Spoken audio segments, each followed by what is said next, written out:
La pluie est un phénomène naturel. Elle apparaît sous forme de gouttes d'eau provenant des nuages et tombant vers le sol. C'est l'une des formes les plus courantes de précipitation sur Terre.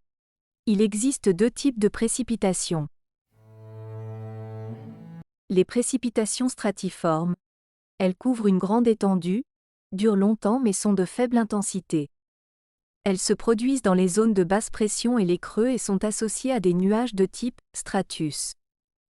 Comme exemple, nous avons la bruine, la pluie légère. Les précipitations convectives. Elles couvrent de petites surfaces, ne durent pas longtemps mais sont de forte intensité. Elles sont très localisées et produites par l'instabilité convective de l'air. Ces précipitations sont associées à des nuages de type cumulus. Comme exemple, nous avons des orages, averses, cyclones. Les précipitations qui tombent sur la Terre alimentent les nappes phréatiques, qui vont à leur tour alimenter les cours d'eau qui iront vers la mer. C'est ce qu'on appelle le cycle de l'eau. Notez que les gouttes de pluie ont un diamètre de 0,5 mm à 3 mm.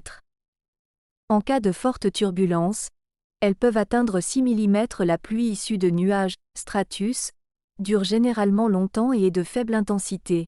Comme la bruine, par exemple, on appelle ça les précipitations stratiformes. Quelles sont les étapes de la formation de la pluie? L'évaporation. La pluie provient, dans un premier temps, de l'évaporation, sous l'effet du rayonnement solaire, de l'eau présente dans les sols, les océans, lacs, fleuves, rivières. Cette vapeur d'eau se dirige vers la première couche de l'atmosphère, appelée troposphère, sous forme de gouttelettes d'eau.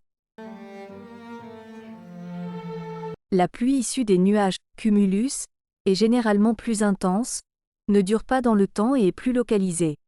On appelle ça les précipitations convectives, ou averses. Quels sont les différents types de pluie? Il existe deux types de pluie. La pluie chaude lorsque les gouttes de pluie sont formées dans un nuage au-dessus du point de congélation, température de solidification de l'eau, c'est-à-dire au-dessus de 0°C, il s'agit d'une pluie chaude.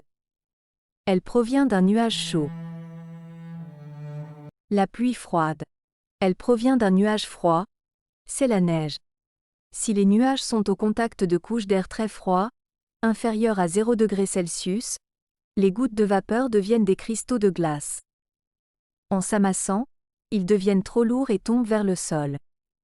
Lorsqu'ils traversent des masses d'air dans lesquelles la température est négative, ils se regroupent et forment des flocons de neige. La température de l'air définira la neige, sèche, mouillée, humide. Notez que le pluviomètre sert à mesurer les précipitations de pluie. L'unité utilisée est le millimètre. Quelle est la composition de l'eau de pluie? L'eau de pluie, à l'origine, est pure et un peu acide.